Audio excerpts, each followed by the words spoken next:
ஒன்று ராஜாக்களின் புஸ்தகம் 18ஆம் அதிகாரம். ஒன்று ராஜாக்களின் புஸ்தகம் 18ஆம் அதிகாரம்.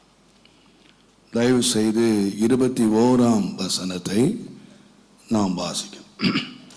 அப்பொழுது எலியா சகல ஜனத்தண்டைக்கும் வந்து, நீங்கள் எந்த மட்டும் 2 நினைவுகளால் குந்தி குந்தி நடப்பீர்கள்?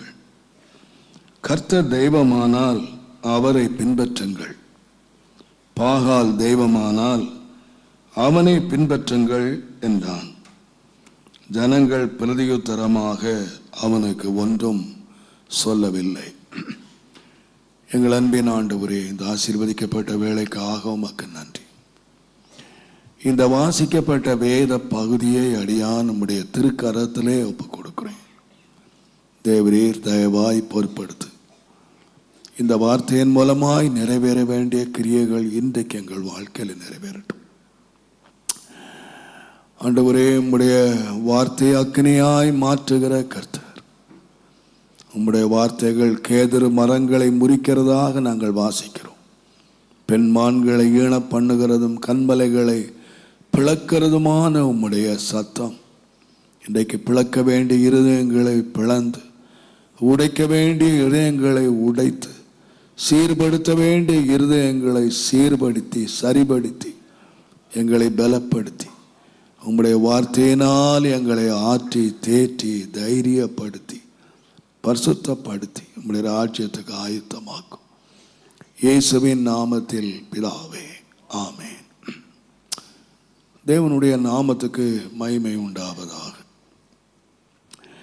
இந்த சந்தர்ப்பத்தை நாம் அறிவோம்.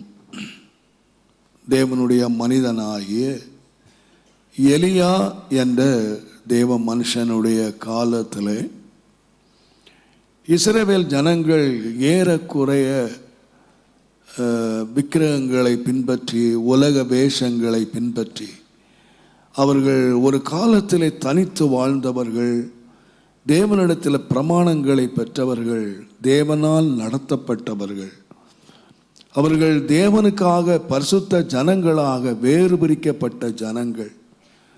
இன்றைக்கு எலியா சொல்லுகிறார், நான் உமக்காக வெறு பக்தி வைராக்கியமாய் இருந்தேன், நான் ஒருத்தந்தான் இருக்கிறேன் என்று சொல்லக்கூடிய நிலையிலே ஆண்டவர் அவனை பார்த்து சொன்னார், பாகாலுக்கு முடங்காத 7000 பேரை நான் மீதியாய் வைத்திருக்கிறேன் என்று சொன்னார்.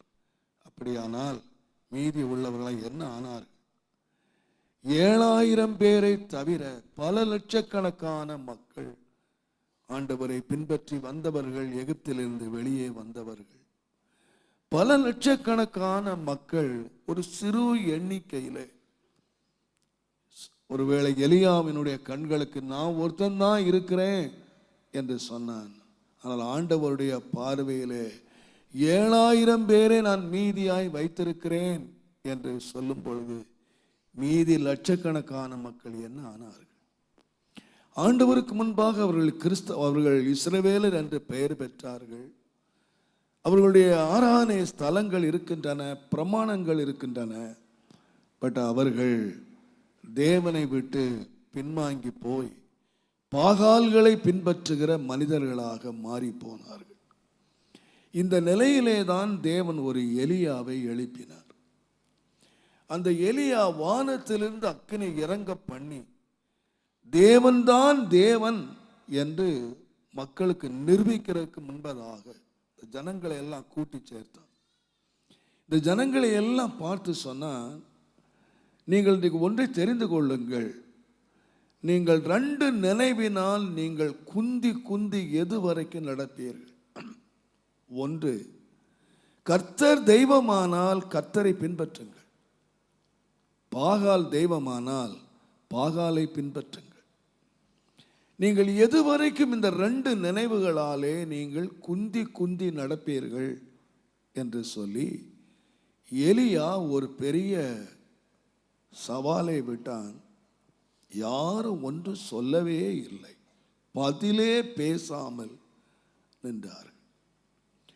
இன்றைக்கு என்னுடைய உள்ளத்திலே ஆவியானவர் நம்முடைய 2 நினைவுகளை நாம் விட்டுவிட்டு தேவன் தேவனானால் அவரை பின்பற்ற வேண்டிய முறையாக நாம் பின்பற்ற தீர்மானிக்க வேண்டும். தேவனுடைய நாமத்துக்கு மகிமை உண்டாவதாக. ஏனென்றால் கர்த்தருடைய வேதம் சொல்லுகிறது, யாக்கோபு 1:8 இரு மனம் உள்ளவன் தன் வழிகளில் எல்லாம் நிலையற்றவனாய் இருக்கிறான் என்பதாக யாக்கோபு எழுதினார். தேவனுடைய நாமத்துக்கு மகிமை உண்டாவது. ஆண்டவராய் இயேசு தன்னுடைய சிலுவை பயணத்துக்கு முன்னதாக அவர் எருசலேமிலே கர்த்தருடைய வார்த்தையின்படி அவர் கழுதை குட்டியையும் அவர் கழுதை குட்டியின் மேல் ஏறி வருவார் என்று எழுதியிருக்க தீர்ப்பு நிறைவேறுவதற்காக கழுதை குட்டியை அவிழ்த்து கொண்டு வரும்படியாக அந்த சொன்ன கழுதை குட்டியை நீங்கள் வாசிப்பீர்களானால் மார்க்கு 11:4 அது இருவழி சந்து அருகிலே ஒரு வாசல் படியில கடப்பட்டிருந்தது. அது 2 வழி. தனக்கு சொன்னார், அந்த கழுதை குட்டி அவிழ்க்கும் போது யாரும் உங்களை பார்த்து கேட்டால் சொல்லுங்கள், இது ஆண்டவருக்கு வேண்டும் என்று சொல்லுங்கள் என்று சொன்னார். ஆண்டவருக்கு தேவையான ஒரு கழுதை குட்டி எங்கே இருக்கிறது என்று கேட்டீங்கன்னா 2 வழி சந்தியில் நின்று கொண்டிருக்கிறது. இது எந்த பக்கம் போறது தெரியாம, வழி தெரியாமல், இது ஒரு கட்டப்பட்டதான ஒரு கழுதை குட்டியை தான் ஆண்டவர் என்ன அனுப்பினார். எனக்கு எத்தனையோ குட்டிகள் அங்கே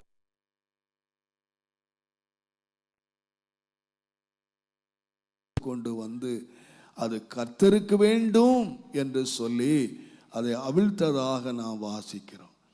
தேவனுடைய நாமத்துக்கு மகிமை உண்டாவதாக. லூக்கா எழுதின சுவிசேஷம் 16:13 2 எஜமான்களுக்கு ஒருவன் ஊழியம் செய்யவே முடியாது. ஒருவனை பகைக்கணும் அல்லது மற்றவனை நேசிக்கணும். ஒருவனை பற்றி கொள்ளணும் அல்லது மற்றவனை அசட்டை பண்ணணும். தேவனுக்கும் நீங்கள் உலக பொருளுக்கும் நீங்கள் ஊழியம் செய்யவே முடியாது. ஒன்று, நீங்கள் எஜமானாக தேவனை பின்பற்றுங்கள், அல்லது நீங்கள் உலகத்தை பின்பற்றுங்கள், அல்லது நீங்கள் தேவனை பின்பற்றுங்கள். உலகத்தையும் தேவனையும் நீங்கள் பின்பற்றவே முடியாது. நீங்கள் உலகத்தையும் தேவனையும் நீங்கள் பிரியப்படுத்தவே முடியாது. ஒன்று, நீங்கள் உலகத்தின்படி வாழுங்கள், அல்லது நீங்கள் தேவனை பின்பற்றி தேவனுக்கு பிரியமாக வாழுங்கள். 2 வாழ்க்கையை நீங்கள் வாழவே முடியாது என்று ஆண்டவராய்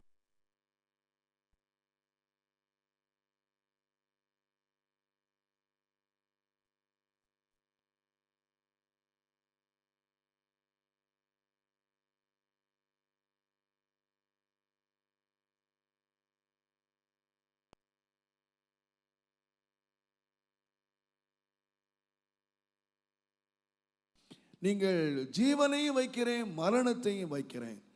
உபாகமம் 30:19 உனக்கு முன்பாக நான் ஜீவனையும் மரணத்தையும் நான் வைக்கிறேன்.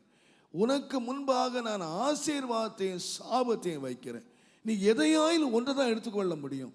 ஒன்று, நீ ஜீவன் எடுக்கணும், அல்ல மரணத்தை எடுக்கணும். நீ ஒன்று ஆசீர்வாதத்தை எடுக்கணும், நீ சாபத்தை எடுக்கணும். 2க்கும் நீ பங்குதாரனா இருக்கு. எதையாயிலும் நீ ஒன்றை தான் நீ பின்பற்ற வேண்டும். அதுபோல யோவானும் சொல்லுகிற வேளையிலே 1 யோவான் 2:15 வாசிப்போமானால், நீங்கள் உலகத்தை நீங்கள் சிநேகித்து தேவனை சிநேகிக்க முடியாது. உலகத்தையும் உலகத்தில் உள்ளவைகளில் நீங்கள் அன்பு கூறாதிருங்கள். ஒருவன் உலகத்திலே அன்பு கூர்ந்தால் அவனிடத்திலே பிதாவினுடைய அன்பு இல்லவே இல்லை.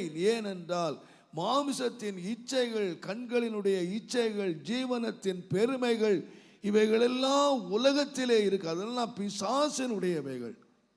நீங்கள் தேவனுடைய சித்தத்தை நீங்கள் செய்ய வேண்டுமானால் நீங்கள் அதில் அன்பு கூறவே முடியாது. உலகத்தில் தான் இருக்கிறோம், உலகத்தில் தான் நம்ம வாழ்கிறோம், உலகத்தில் தான் நம்ம ஜீவிச்சுக்கிட்டு இருக்கோம். ஆனால் இந்த உலகம் நேசிப்பதற்கல்ல, இந்த உலகத்திலே நேசிப்பதற்கென்று ஒன்று உண்டானால் தேவன். நீங்கள் உலகத்தையும் தேவனை நேசிக்க முடியாது. உங்கள் வாழ்க்கையில் நீங்கள் எதையாயில் ஒரு முடிவை நீங்கள் எடுக்க வேண்டும். 2 போட்டில் நீங்கள் கால் வைத்து கொண்டு பிரயாணம் பண்ணவே முடியாது. 2 நினைவுகளிலே நீங்கள் வாழ முடியாது. 2 எஜமானுக்கு நீங்கள் ஊழியம் செய்ய முடியாது. உலகத்துக்கும் தேவனுக்கும் நீங்கள் பிரியமாய் இருக்க முடியாது. நீங்கள் ஜீவனுக்கும் சாபத்துக்கும் நீங்கள் ஒரே வேளையில் பங்குதாரராக இருக்க முடியாது. ஒன்று ஜீவன் உள்ளவர்களாக இருக்க வேண்டும், இல்லாவிட்டால் நீங்கள் மரணத்துக்குரியவர்களாக இருக்க வேண்டும். ஒன்று நீங்கள் ஆசீர்வாதத்துக்குரியவர்களாக இருக்க வேண்டும், இல்லாவிட்டால் சாபத்துக்குரியவர்களாக இருக்க வேண்டும். நீங்கள் 2லே 1லே எந்த பாதையிலே நீங்கள் பயணிக்கிறோம் என்பதை நீங்கள் அறிந்து கொள்ள வேண்டும். இயேசு சொன்னார், ஒரு விசாலமான வாசல் ஒன்று இருக்கிறது, இடுக்கமான வாசல் ஒன்று இருக்கிறது. தேவனுடைய நாமத்துக்கு மகிமை உண்டாவதாக. விசாலமான வாசல்ல அநேகர் பிரவேசிக்கிறார்கள், அது மரணத்துக்குரியது.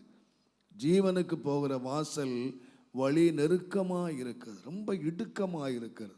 அதை தெரிந்து கொள்ளுகிறவர்கள் சிலர். அதில் பிரவேசிக்கிறவங்கன்னு சொல்லலை, தெரிந்து கொள்ளுகிறவர்கள் சிலர். நான் நினைக்கிறேன், நம்முடைய வாழ்க்கையிலே நாம் கிறிஸ்தவர்களாக இருக்கிறோம், நம் ஆண்டவராக இயேசுவை நாம் ஏற்றுக்கொண்டோம், தேவனுடைய பிள்ளைகளாக நாம் இருக்கிறோம். ஆனால் நம்மில் அநேகர் இன்னும் 2 நினைவுகளாலே நீங்கள் குந்தி நடந்து கொண்டு நீங்கள் தேவனை சரியாக நீங்கள் பின்பற்றாவிட்டால் நம்முடைய வாழ்க்கை ஆபத்தாக முடிந்துவிடும். ஆகையினாலே தான் இந்த மனுஷன் சொல்றான், நீங்க தெரிந்து கொள்ளுங்க, ஏதாயிலும் ஒன்றை தெரிந்து கொள்ளுங்க. ஒன் வே, நீங்கள் கர்த்தர் உங்களுக்கு தெய்வமானால் நீங்கள் கர்த்தரை பின்பற்றுங்கள், கர்த்தரை பின்பற்றுங்கள். நான் யோசித்து பார்த்தேன், 3 விதமான பின்பற்றுதல். ஆண்டவரை 3 விதமாக நான் நிறைய காரியங்கள் நமக்கு நேரத்தோடு முடிக்க வேண்டியதாக இருக்கிறது. நாம் பின்பற்ற வேண்டிய ஆண்டவரை நாம் எப்படி பின்பற்ற வேண்டும்? யோவான் எழுதின சுவிசேஷம் 21ஆம் அதிகாரம் 22ஆம் வசனம். யோவான் 21:2. அதற்கு இயேசு, நான் வருமளவும் இவன் இருக்க சித்தமானால் உனக்கு என்ன, நீ என்னை பின்பற்றி வா. கவனியுங்கள், ஆண்டவராகிய இயேசு கிறிஸ்து இந்த பேதுருவை கடைசியாக சந்திக்கிறார். அவன் இயேசுவை மறுதலித்தவராக, அவர் இப்பொழுது வலைகளை வீசி அவர் மீன் பிடிக்க நிற்கிறார். அவர் அழைத்து கொண்டு வந்து ஆண்டவர் கேட்கிறார், இவர்கள் எல்லாரும் நீ அன்பாய் இருக்கிறாயா என்று கேட்டார். ஒரு காலத்திலே அவர் சொன்னார், இவர்கள் எல்லாரும் மறுதலித்தாலும் மறுதலிக்க மாட்டேன் என்று ஆண்டவர் மேல் வைராக்கியமாய் இருந்த ஒரு மனுஷன் ஆண்டவரை 3 தரம் மறுதலித்த ஒரு மனுஷனாக நின்று கொண்டிருக்கிறார். அவரை பார்த்து ஆண்டவர் கேட்டார், இவர்கள் எல்லாரிலும் நீ அன்பு கூறுகிறாயா? அந்த காரியங்கள் நடந்த பிறகு அவர் சொல்லுகிறார், நீ இளைஞனாய் இருந்த பொழுது நீ மன இஷ்டம் போல போன இடத்துக்கெல்லாம் நடந்தாய். ஆனால் நீ முதிர் வயது உள்ளவன் ஆகும் போது நீ இஷ்டமில்லாத இடத்துக்கு நீ அழைத்து கொண்டு போகப்படுவாய்.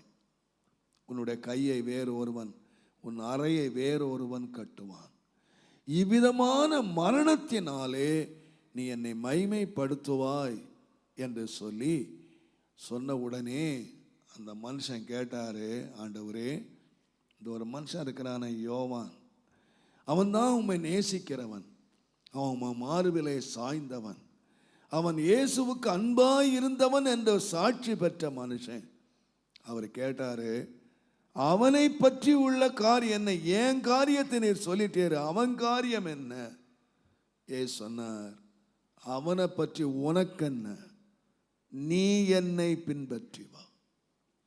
நான் இதில் ஒன்றை அறிந்து கொண்டேன், கிறிஸ்தவ ஜீவியம் ஒரு குழுவாக பின்பற்றுகிற ஜீவியம் அல்ல. கிறிஸ்தவ ஜீவியம் ஒரு குடும்பமாக பின்பற்றுகிற ஜீவியம் அல்ல. கிறிஸ்தவ ஜீவியம் தனித்தனியாக இயேசுவை பின்பற்றுகிற அனுபவம். நீ என்னை பின்பற்றி வா. தேவனுடைய நாமத்துக்கு மகிமை உண்டாவதா. உங்கள் ஒவ்வொருவரை பார்த்தும் ஆண்டவர் கேட்பார், என் புருஷன் காரியம் என்ன, என் பிள்ளைகள் காரியம் என்ன, என் மனைவியினுடைய காரியம் என்ன, என் பெற்றோருடைய காரியம் என்ன? ஆண்டவர் சொல்வார், அவர்களை பற்றி உனக்கு என்ன, நீ என்னை பின்பற்றி வா. கிறிஸ்தவ வாழ்க்கையினுடைய ஓட்டம் தனித்தனியாக ஓடி ஜெயிக்க வேண்டிய ஒரு ஓட்டம். இந்த கிறிஸ்தவ வாழ்க்கையை ஓட்டத்துக்கு ஒப்பிட்டிருக்கிறது. இந்த கிறிஸ்தவ வாழ்க்கையை பெரிய மல்யுத்த போருக்கு ஒப்பிட்டிருக்கிறது. இந்த ஓட்டத்திலே நான் ஒருவனாய் ஓட வேண்டும். இந்த யுத்தத்திலே நான் ஒருவனாய் யுத்தம் பண்ண வேண்டும். ஆகையினாலே தான் பவுல் சொன்னார், என்னுடைய ஓட்டத்தை நான் ஓடினேன், நல்ல போராட்டத்தை நான் போராடினேன், என்னுடைய விசுவாசத்தை நான் காத்துக்கொண்டேன் என்று. இது தனிப்பட்ட வாழ்க்கையினுடைய வெற்றி. தேவன் வெளிப்படுத்தல எழுதுகிற வேளையிலே சபைகளுக்கு சொல்லுகிறதை நீ சாது உள்ளவன் கேட்க கடவன். ஆனால் யார் பலனை பெறுவார் என்று சொன்னால் ஜெயம் கொள்ளுகிறவன் அல்ல, ஜெயம் கொள்ளுகிறவர்கள் அல்ல, ஜெயம் கொள்ளுகிறவன். ஒரு சபைக்கு முழுவதும் ஆண்டவர் செய்தியை கொடுத்தாலும், சபை முழுவதும் வேத வசனத்தை கேட்டுக்கொண்டாலும், சபை முழுவதும் ஆராதனை வேத ஒரே வார்த்தையை கேட்டுக்கொண்டாலும், நான் சொல்லுவேன், தனிப்பட்ட முறையிலே ஜெயம் கொள்ளுகிறவன் எவனோ அவன்தான் பலனை பெறுகிறான். கோதுமை மணியானது தனித்திருக்குமானால் அதனால் ஒரு பிரயோஜனம் இல்லை, அது நிலத்திலே விழுந்து சாகிறது. தனி ஒரு விதை பல பலனை கொடுக்கிறது. அதே போல நம்முடைய கிறிஸ்தவ வாழ்க்கையிலே நாம் மற்றவர்களை வைத்து அளந்து கொண்டு நாம் பின்பற்றுகிறது அல்ல. ஆண்டவரே, என்னுடைய வாழ்க்கையிலே நான் இயேசுவை எப்படி பின்பற்றுகிறேன்? ஆண்டவர் சொன்னார், நீ என்னை பின்பற்றி வா என்று சொன்னார். நான் தாழ்மையாச்சு எந்த சந்தர்ப்பத்தில் சொன்னார் என்று சொன்னால், அவனை குறித்து பேதுருவிட்டே சொன்னார், நீ வாலிபனாய் இருக்கும் பொழுது, இளைஞனாய் இருக்கும் போது உன் இஷ்டப்படியே நீ அழைத்தாய். ஆனால் உன்னுடைய முதிர் வயதான போது ஆகும்போது நீ இஷ்டமில்லாத இடத்தை கொண்டு போகப்படுவாய். உன்னுடைய மரணம் எப்படி சம்பவிக்கும் என்று கூட ஆண்டவர் சொன்னார். இதிலிருந்து நாம் ஒன்றை என்ன கற்றுக்கொள்ளுகிறோம் என்று சொன்னால், தேவன் இந்த பேதுருவை குறித்து அவனுடைய மரணம் வரைக்கும் திட்டத்தை தேவன் வைத்திருக்கிறார். நான் நினைக்கிறேன், நம்முடைய வாழ்க்கையில திட்டம் இல்லாமல் நாம் யாரும் முன்னேற போவதில்லை. ஒரு லக்கு இல்லாமல் முன்னேற போகிறதில்லை. உங்கள் ஒவ்வொருவருக்கும் திட்டம் இருக்கிறது. உங்களுக்கு ஒருவேளை இருக்கும், இந்த வீட்டை கட்டி முடிக்க வேண்டும், பிள்ளைகளுக்கு திருமணத்தை முடிக்க வேண்டும், இல்லாவிட்டால் நம்முடைய படிப்பில் நாம் ஒரு ஐஏஎஸ் ஆகணும், நாம் ஐபிஎஸ் ஆகணும், நாம் டாக்டர் ஆகணும். ஏதோ ஒரு திட்டத்தோடு தான் உங்கள் வாழ்க்கையிலே நீங்கள் முன்னேறி கொண்டிருக்கிறீர்கள். வேலை செய்கிறவர்கள் நம்ம ரிட்டையர்டு ஆன பிறகு என்ன செய்யணும், இப்போவே சேவிங் பண்ணியிருக்கிறீங்க, நிலத்தை வாங்கி போட்டிருக்கிறீங்க, வீட்டை கட்டி வச்சிருக்கிறீங்க. எத்தனையோ காரியங்களை நீங்கள் உங்கள் வாழ்நாட்களிலே திட்டத்தோடு நீங்கள் வேலை செய்கிறீர்கள்.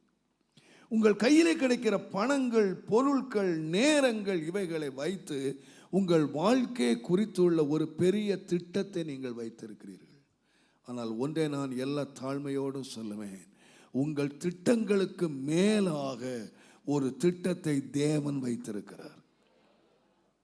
நான் சொல்லுவேன், கிறிஸ்தவ வாழ்க்கை என்று சொல்லுகிறது, இன்னைக்கு நிறைய நினைக்கிறாங்க, நாம் ஒரு திட்டத்தை வைத்து கொண்டு அந்த திட்டத்தை நிறைவேற்றுவதற்கு தேவன் உதவி செய்ய வேண்டும் என்று துடிக்கிறார்கள். ஆண்டவரே, இதை நிறைவேற்றும், இந்த காரியத்தை செயல்படுத்தும் என்று சொல்லி ஆண்டவரை பணியாளாக, வேலையாளாக பயன்படுத்துகிறார்கள். அவர்கள் விருப்பத்தை அவர்கள் குறித்து விட்டார்கள், அவர்கள் திட்டத்தை அவர்கள் தீர்மானித்து விட்டார்கள். இந்த காரியம் தன்னுடைய வாழ்க்கையில நிறைவேற வேண்டும் என்று அவர்கள் தீர்மானித்து விட்டார்கள். பட் ஆண்டவர், நீ தீர்மானிப்பதற்கு முன்பதாக உன்னை குறித்து உள்ள ஒரு திட்டத்தை தேவன் வைத்திருக்கிறார். உன் இள வயதிலே ஒரு திட்டம் இருக்கிறது, உன் வாலிபத்தை திட்டம் இருக்கிறது, உன்னுடைய மரணத்தை குறித்தே தேவன் திட்டமிட்டு விட்டார். ஆகையினாலே தான் அப்போஸ்தலனாகிய பவுலுடைய வாழ்க்கையிலே பவுல் ஒரு பெரிய திட்டத்தை வைத்திருந்தான். அவனுடைய காலத்திலே கிறிஸ்தவன் தழைத்து ஓங்கி வரும் பொழுது அதை அழித்து விட வேண்டும் என்று திட்டமிட்டான். பரிசுத்தவான்களை சிறையிலே அடைத்து அவர்களை கல்லெறிந்து கொலை செய்து பலவிதமான வேதனை படுத்தி தன்னுடைய மத வெறியினாலே அவன் பல காரியங்களை செய்தான். ஆனால் அவனுடைய வாழ்க்கையில எதிர்பாராத வேளையிலே தேவன் அவன் வாழ்க்கையிலே குறுக்கிட்டார். அவனுடைய வாழ்க்கையிலே குறுக்கிட்ட பொழுது வேதம் சொல்லுகிறது, அப்போஸ்தலர் நடபடிகளின் புஸ்தகம் 22ஆம் அதிகாரம் 14ஆம் வசனத்திலே 22 சொல்லப்படுகிறது, நம்முடைய முன்னோர்களின் தேவனுடைய திருவுள்ளத்தை நீ அறியவும் நீதிபரரை தரிசிக்கவும் அவருடைய திருவாய் மொழியை நீ கேட்கவும் அவர் உன்னை முன்னமே தெரிந்து கொண்டார். உன்னை முன்னமே தெரிஞ்சிட்டாரப்பா. அனனியா அவரை பார்த்து சொல்லுகிறான், தேவன் உன்னை முன்னமே தெரிந்து கொண்டார் என்று சொல். நான் நினைக்கிறேன் அன்றைக்கு சவுலா இருந்த அந்த பவுலுக்கு தேவன் என்னை முன்னமே தெரிந்து கொண்டார் என்ற செய்தி அவன் நினைச்சிருப்பான். கர்த்தர் 3 நாளைக்கு முன்னால் அவனை பிடிச்சார். அவன் சந்திக்கப்பட்டு 3 நாள் ஆச்சு, கண்கள் குருளாய் இருக்கிறான். அவன் நினைச்சான், ஆமா இவர் சொல்றது உண்மைதானே, கர்த்தர் என்னை 3 நாளைக்கு முன்ன சந்திச்சார். ஆனால் அவர் ஒப்பு கொடுத்தார், அவர் ஞானஸ்நானம் எடுத்தார், அபிஷேகம் பெற்றார், அவர் கர்த்தருடைய ஊழியத்துக்கு தன்னை அர்ப்பணித்தார். கர்த்தர் அவரை பயன்படுத்தி சபைகளை அவர் ஸ்தாபித்தார். அப்பொழுது அவர் வயதான காலத்திலே கடிதங்களை எழுத ஆரம்பித்தார். அவர் கடிதங்களை எழுதும் பொழுது கலாத்திய சபையாருக்கு எழுதும் போது கலாத்தியர் 1ஆம் அதிகாரம் 15ஆம் வசனத்திலே, என் தாயின் வயிற்றில் இருந்த பொழுதே தேவன் என்னை பிரித்து எடுத்தார் என்று சொன்னார். தேவன் உன்னை எப்ப முன்குறித்தார் தெரியுமா? தேவன் உன்னை எப்ப தெரிந்து கொண்டார் தெரியுமா? தேவன் உன்னை எப்பொழுது அழைத்தார் தெரியுமா? உன்னுடைய நற்கிரியைகளை பார்த்து, உன்னுடைய தீமையான நடக்கைகளை பார்த்து, உன்னுடைய தாறுமாறான வாழ்க்கையை பார்த்து ஆண்டவர் குறுக்கிடல.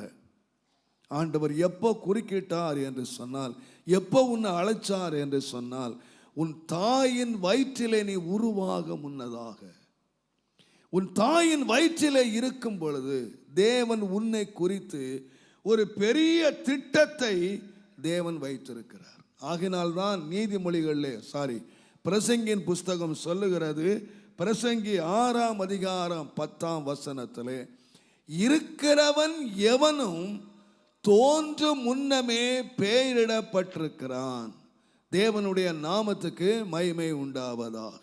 அவரை படைத்தவரோடு போராட அவனாலே கூடாது. நீங்க எல்லாரும் இங்க இருக்கிறீங்க, உங்களுக்கு எப்ப பேர் வச்சாங்க சொல்லுங்க? உங்களுக்கு எப்ப பேர் வச்சாங்க? நீ பிறந்த பிறகு நீ ஆனா பொண்ணான்னு தெரிஞ்சு உனக்கு பேர் வச்சாங்க. நீ பிறந்த பிறகுதான் நீ ஆனா நீ பொண்ணா அப்படின்னு தெரியும். அதுக்கப்புறம் யோசித்து பேர் வச்சாங்க.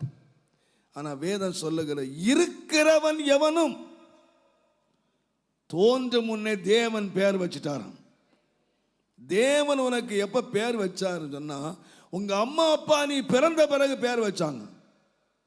ஆனால் நீ இருக்கிறவன் எவனும் ஒன்று அறியணும், ஆண்டவர் எனக்கு ஒரு பேர் வச்சிட்டாரு. என்ன பேர் வச்சாரு என்று சொன்னால், நீங்கள் வேத புஸ்தகத்தை நீங்கள் வாசித்து பாருங்க. முன்னாலெல்லாம் பேர் வச்சது என்ன நோக்கத்தோடு பேர் வச்சாங்க? ஆண்டவர் உங்களுக்கு ஒரு பேரிட்டு அழைக்கிறார். ஏன் பேரிட்டு அழைத்தார் சொன்னா, நோவா என்று சொன்னால் அவன் என்னை தேற்றுவான். இப்படி ஒவ்வொரு பேருக்கும், அவன் மனாசே என்று சொன்னால் அதற்கு அர்த்தம் இருக்கு. எப்ராஹிம் என்று சொன்னால் அவன் இன்னும் பழுக பண்ணுவார்.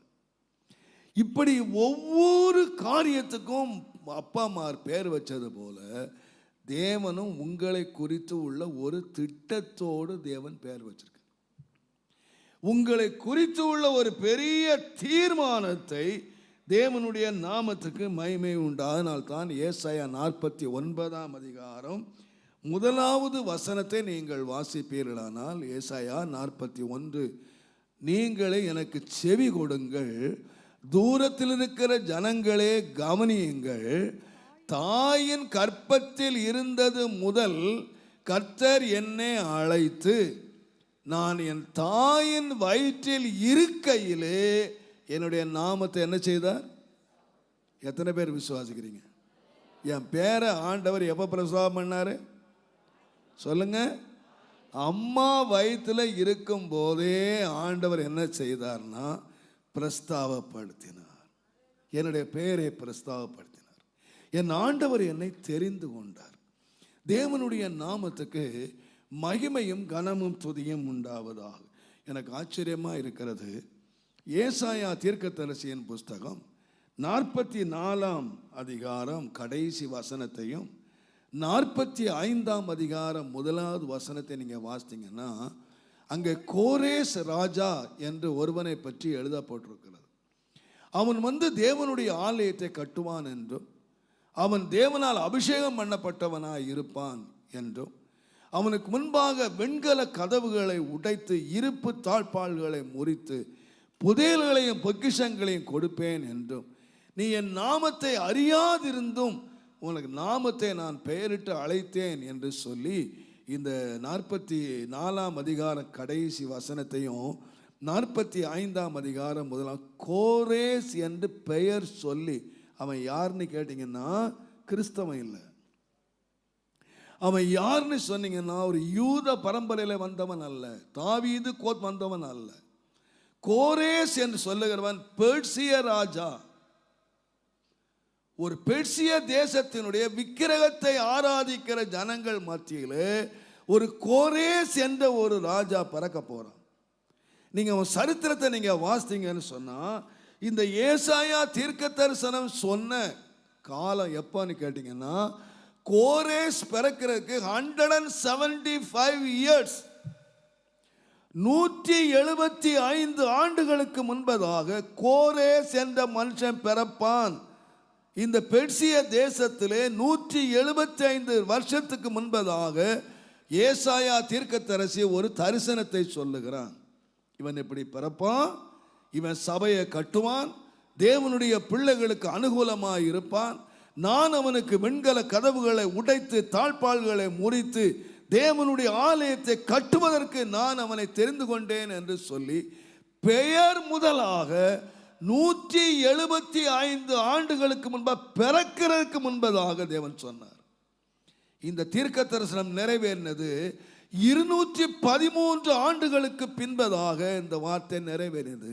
அவனுடைய 38வது வயதிலே கோரேஸ் ராஜாவினுடைய 38வது வயதிலே அவன் ஆணை பிறப்பித்தான் தேவனுடைய ஆலயத்தை கட்டுவதற்கு.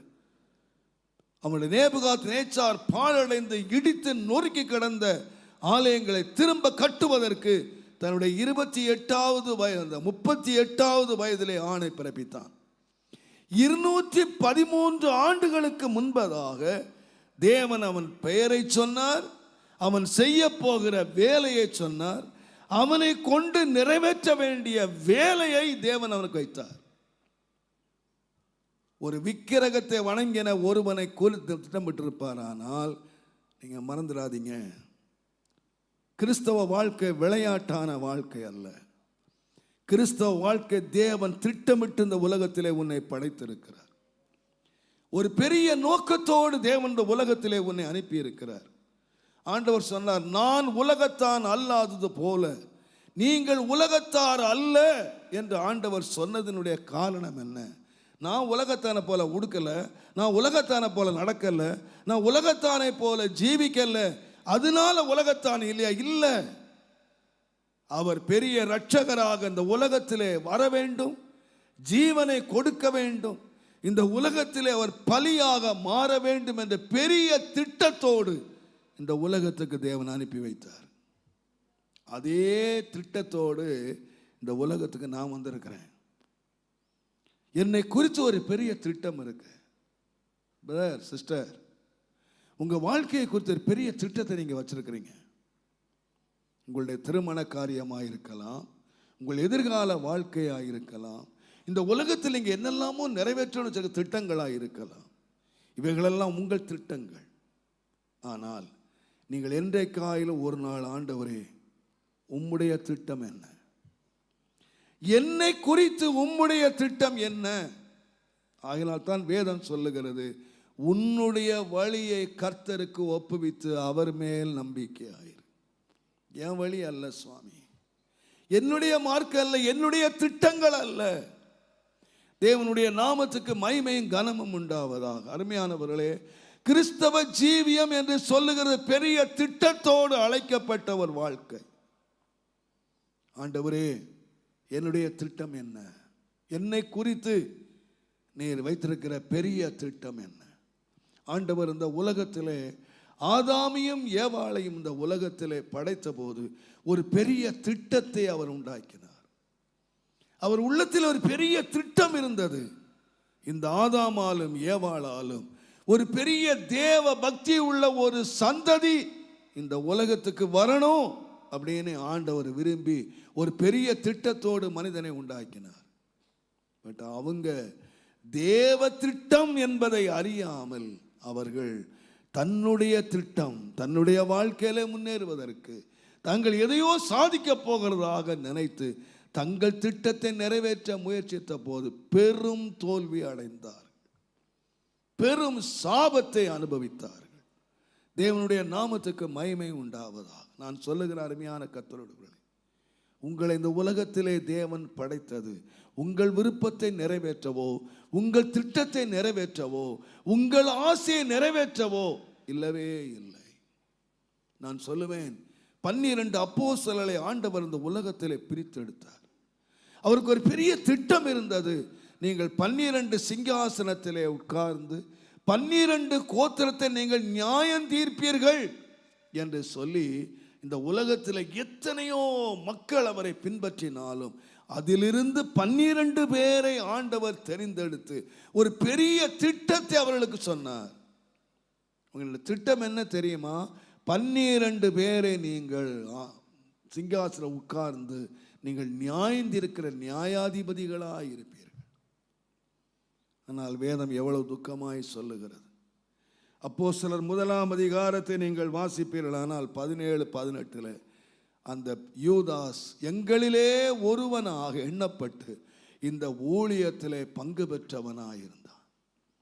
ஆனால் அவன் என்ன செய்தான் என்று சொன்னால், அநீதத்தின் கூலியினால் ஒரு நிலத்தை அவன் சம்பாதித்தான். முடிவு தலைகீழாய் விழுந்து செத்தான், வயிறு வெடித்து செத்தான். பிரதர், யூதாஸ் உன்னை எதுக்காக ஆண்டவர் தெரிந்தெடுத்தார்? நிலத்தை சம்பாதிக்கிறதுக்கு இல்லை, வீட்டை சம்பாதிக்கிறதுக்கு இல்லை, பொருளை சம்பாதிக்கிறதுக்கு இல்லை. நீ எப்படி வந்தாய்? ஆண்டவரே, எல்லாத்தையும் விட்டுட்டு நான் பின்பற்றி வந்தேன் அப்படின்னு நீ ஒரு நாள் சொன்ன. ஒரு நாள் ஆண்டவருக்காக நீ விட்ட. ஆனால் இப்போ என்ன பண்ணிட்டான்னு கேட்டீங்கன்னா, நிலத்தை சம்பாதிக்கணும், பணத்தை சம்பாதிக்கணும், அதை சேர்க்கணும் என்ற தரிசனம் விலகின பொழுது உன்னை குறித்து உள்ள திட்டம் என்ன தெரியுமா? நீ 12 சிங்காசனத்தில் உட்கார்ந்து நீ ஆளுகை செய்யணும், நீ நியாயாதிபதியாக இருக்கணும். அது என் திட்டம். பட் உன் திட்டம் என்ன தெரியுமா? வீட்டை வாங்கணும், நிலத்தை வாங்கணும், பணத்தை சம்பாதிக்கணும், பொருளை சம்பாதிக்கணும், இந்த உலகத்தில் நான் பெரிய ஆளாக மாறிடணும். அது உன் திட்டம். ஆனால் தேவ திட்டம் இதுவல்ல. நீ எல்லாவற்றையும் விட்டு என்னை பின்பற்றி நீ நியாயாதிபதியாய் என்றென்றைக்கு உட்காரணுன்றது தேவனுடைய திட்டம், தேவனுடைய தீர்மானம். நீ அதை விட்டுட்டு நீ பணத்தை சம்பாதிக்கலாம், பொருளை சம்பாதிக்கலாம், நிம்மதி இல்லாமல் வாழ்க்கை நீ வாழலாம். நான் சொல்லுவேன், ஃபாலோ மீ, என்னை பின்பற்றி வா. அவனை பற்றி பார்க்காத, அடுத்தவனை பற்றி பார்க்காத. நான் சொல்லுவேன், தேவன் 2 பேரை ஒரே விதமாக அழைத்ததில்லை. எங்களுக்கு 100கணக்கான உட்கார்ந்து இருக்கிறீங்க. இந்த 100கணக்கான பேரை 100கணக்கான விதத்தில் தேவன் அழைத்தார். அத்தனை பேருக்கும் தேவன் தனி ரூட்டு போட்டிருக்கார். இன்னொருவனை பின்பற்றுகிற இன்னொருவன் போகிற பாதையிலே தேவன் இன்னொருவனை நடத்துகிறது இல்லவே இல்லை. உனக்கு தனி பாதை, உனக்கு தனி வழி. உன்னை தேவன் அழைத்த அழைப்பிலே நீ தேவனை பின்பற்றும்படி அழைக்கப்பட்டவன். ஒரு சபையோ ஒரு பாஸ்டரையோ அல்லது வேறு யாரையுமோ அல்ல. நான் பின்பற்ற வேண்டியது என் ஏவனை. ஆண்டவரே, என்னை குறித்து உள்ள உம்முடைய அநாதி தீர்மானம் என்ன, உம்முடைய திட்டம் என்ன, அதற்கு என்னை அர்ப்பணிக்கிறேன். என்னுடைய வழி வேண்டாம் சுவாமி, என்னுடைய நோக்கம் வேண்டாம். அதனால தான் யோவான் சொன்னான், நீங்கள் உலகத்தையும் நேசித்து நீங்கள் தேவனை நேசிக்க முடியாது. உலகமும் வேணும் தேவனும் வேணும்னா நீ பின்பற்றவே முடியாது. ஒன்று உலகத்தை பின்பற்று, இல்லைன்னா பணத்தை பின்பற்று, இல்லை உன் வீட்டை பின்பற்று, நீ எதையாயிலும் பின்பற்று. நீ தேவனை பின்பற்ற வேண்டுமானால் தேவன் உன்னை குறித்து ஒரு பெரிய திட்டத்தை தேவன் வைத்திருக்கிறார் என்பதை நீங்கள் மறந்து விடவே கூடாது. அப்படியானால் இந்த திட்டம், அதனால்தான் பவுலிட்ட ஆண்டவர் சொன்னார், அனனியா சொன்னார், உன்னை தேவன் முன்னமே தெரிந்து கொண்டாரப்பா, நீ இன்னும் ஏன் தாமதிக்கிறாய்? நீ தாமதிக்காத, நீ எழுந்து நீ உடனே ஞான ஸ்நானம் பெற்று உன் பாவங்கள் போக கழுவப்படு. அப்படி என்ன அர்த்தம்னு கேட்டிங்கன்னா, தேவன் உன்மேல் வைத்த சித்தத்தை நீ நிறைவேற்றுவதற்கு உன்னை அர்ப்பணித்து விடு. இல்லாவிட்டால் நீ ஒரு பெரும் நஷ்டத்தை நீ அடைவாய். நஷ்டம் உனக்கு தான். நான் அடிக்கடி சொல்லியிருக்கேன் என்றால் நான் திரும்ப ஒரு முறை நான் சொல்லி முடிக்கிறேன். அன்புக்குரிய பாஸ்டர் ஜி சுந்தரம் ஐயா தன்னுடைய 21வது வயதிலே மலேசியாவிலே வாத்தியார் பணி செய்து கொண்டிருக்கும் பொழுது தேவ கிருபையினாலே ரட்சிக்கப்பட்டார். அவருக்கு அவருடைய சொந்த சகோதரன் கன்னியாகுமரியிலே பள்ளியாடி என்ற இடத்திலே அவர் வாத்தியார் பணியும் செய்து கொண்டு அவருடைய சபையிலே, லண்டன் மிஷன் சபையிலே அவர் உபதேசியராகவும் இருந்தார். இவர் சுந்தரம் ஐயா ரட்சிக்கப்பட்ட உடனே அவர் செய்த வேலை, தன்னுடைய சொந்த சகோதரனுக்கு கடிதம் எழுதினார். அண்ணா, நம்முடைய சபையிலே இந்த விதமான ரட்சிப்பு ஞானஸ்நான சத்தியங்கள் சொல்லப்படவில்லை. நாம் ரட்சிக்கப்பட வேண்டும், ஞான ஸ்நானம் பெற வேண்டும் என்று அவர் கடிதம் எழுதினார். இவர் பார்த்தார், அவர் சபையில் தேறின மனுஷன், இவர் உபதேசியார், இந்த பய அங்கே போய் எனக்கு பிரசங்கம் பண்ணுறானா அப்படின்னு கிழிச்சு குப்பத்தொட்டில் போட்டார். தம்பி எழுதுகிற ஒவ்வொரு கடிதத்தையும் அவர் பார்த்து, இவன் எனக்கு என்ன எழுதுவான், ரட்சிக்கப்படணும், ஞானம் எடுக்கணும், கிழிச்சு குப்பத்தொட்டில் போட்டார். காலங்கள் கடந்தது. இவர் ரட்சிப்பின் அனுபவத்தை கடந்து அவர் ஊழியனாய் கர்த்தர் அவரை உருவாக்கி அவரை சென்னையிலே கொண்டு வந்து ஒரு சபையின் தலைவனாக மாற்றினார். இப்பொழுது அவருடைய அண்ணனுக்கு வயது 70. 70 வயதிலே அண்ணன் தம்பிக்கு ஒரு கடிதம் எழுதினார். தம்பி, நீ எனக்கு வாலிபத்திலே சொல்லும்போது நான் கவனிக்காமல் விட்டுட்டேன், நான் கேட்காம விட்டுட்டேன். எனக்கு இப்போ வயசாயிடுச்சு, ஆண்டவர் என்னை இப்பொழுது ரட்சித்தார், நான் இப்பொழுது ஞானஸ்நானம் பெறுக்கு ஆயத்தமாக இருக்கிறேன். ஆனால் நீ தான் எனக்கு கொடுக்கணும், நான் வேற யார் ஞானம், நீ தான் கொடுக்கணும். தம்பி இங்கேருந்து காரை எடுத்துக்கொண்டு கன்னியாகுமரி போய் தன்னுடைய சொந்த சகோதரனுக்கு ஞான ஸ்நானம் கொடுத்தார். ஞான ஸ்நானம் கொடுத்துட்டு தம்பி அண்ணனை பார்த்து சொன்னார், அண்ணா நீங்கள் கன்னியாகுமரியிலேயே உட்கார்ந்துட்டீங்க, இங்கே வந்து எங்களுடைய ஊழியங்களையும் பாருங்களேன், சென்னைக்கு வாங்கலாம், நான் கூப்பிட்டு போகிறேன் என்று சொல்லி தான் போன அதே வாகனத்தில் அவரை கூட்டி கொண்டு அவர் சென்னைக்கு வந்தார். ஞாயிற்றுக்கிழமை காலை வந்தது. அண்ணனை பார்த்து சொன்னார், நீங்கள் ஒரு சின்ன டெஸ்டிமனி கொடுங்களேன், நான் எல்லாருக்கும் பிரயோஜனமாக இருக்குமே. இவர் காலையில் ஆராதனைக்கு முன்னால் வந்து உட்காந்துட்டார். அண்ணன் முன்னால் வந்து உட்கார்ந்தார். டெஸ்டிமனி டைம் வந்தது. அப்போ தான் அவர் காங்கிரிகேஷனை பார்த்தார். அங்கே பார்த்தா எல்லாம் திரள் கூட்டமான மக்கள் உட்காந்துருக்காங்க. அவர் அழுதார். எழுத்தின்படியே அழுதுட்டு சொன்னார், எங்கள் 2 பேருக்கும் ஒரே டைமில் இந்த அழைப்பு கொடுக்கப்பட்டது. என் தம்பிக்கும் எனக்கும் ஒரே நேரத்திலே அழைப்பு கொடுக்கப்பட்டது. என் தம்பி கீழ்ப்படிஞ்சாரு. இன்றைக்கு இத்தனை நூற்றுக்கணக்கான மக்கள் அவரை ஏற்றுக்கொள்வதற்கு, ஆண்டவரிடத்தில் வழி நடத்தப்படுவதற்கு தேவன் அவரை பயன்படுத்தி அவர் பலன் உள்ளவராக மாறிட்டார். நான் 70 வயசு ரட்சிக்கப்பட்டுட்டேன், என் ஆத்மா மீட்கப்பட்டுடுச்சு. ஆனால் நான் சூப்பி போட்ட பணங்கோட்டை. இனி நான் யாருக்கு பலன் பெற போகிறேன்? இனி நான் யாருக்கு பலன் அடைய போகிறேன்? என்னுடைய வாழ்க்கையெல்லாம் நான் வேஸ்ட் பண்ணிட்டேன். நஷ்டம் யாருக்கு? பரலோகத்தில் போய் நிற்கும் போது சுந்தரத்தை பின்பற்றி ஆயிரக்கணக்கான மக்கள் என் ரட்சிப்புக்காக தேவன் உன்னை பயன்படுத்தினார் என்று சொல்லி ஒரு பெரிய கிரீடத்தோடு உட்கார்ந்திருப்பார்.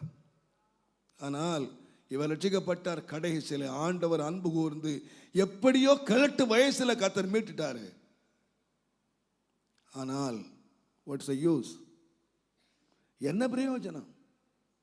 அவரை குறித்து பெரிய திட்டத்தை தேவன் வைத்திருந்தார்.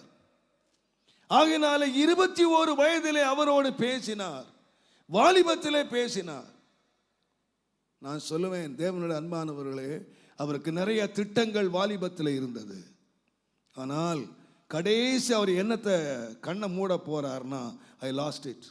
அவர் திட்டம் போட்டு சம்பாதிச்ச வீடோ, அவர் திட்டம் போட்டு சம்பாதிச்ச பணமோ, அவர் திட்டம் போட்டு உலகத்தில் சேமித்தவைகளை ஒன்றாயிலும் அவர் எடுத்துக்கொண்டு போக போறதில்லை. எத்தனை திட்டம் தீட்டி பணத்தை சேவ் பண்ணியிருப்பாரு, எத்தனை திட்டம் தீட்டி வீட்டை கட்டியிருப்பாரு, எத்தனை திட்டம் தீட்டி குடும்பத்தில் என்னென்னவோ செய்திருப்பார். அத்தனையும் அவரை விட்டு நிர்வாணியாய் போகும். ஆனால் ஒருவனை பின்பற்றி வரப்போகிறது, இயேசுவுக்காக நீ என்ன செய்தாய், உனக்காக நீ என்ன செய்தாங்கிறது ஒன்று கூட வரப்போறதில்லையா. ஒரு பொருள் வரப்போறதில்லை, ஒரு பைசா நீ எடுத்துட்டு போக போறதில்லை. ஆனால் என்னத்தை எடுத்துட்டு போக போறன்னா, நீ உன் வாழ்க்கையில் இயேசுவுக்காக நீ என்ன செய்தாய், இயேசுவுக்காக என்ன செய்தாய்? இந்த கேள்வி நீ கேட்குறீங்களா? என்றைக்காயிலும் கேட்டிருக்கீங்களா? ஆண்டவர், என்னுடைய திட்டம் என்ன, உம்முடைய திட்டம் என்ன, என்னை குறித்து உம்முடைய திட்டம் என்ன? நீங்க கேட்டு பாருங்க.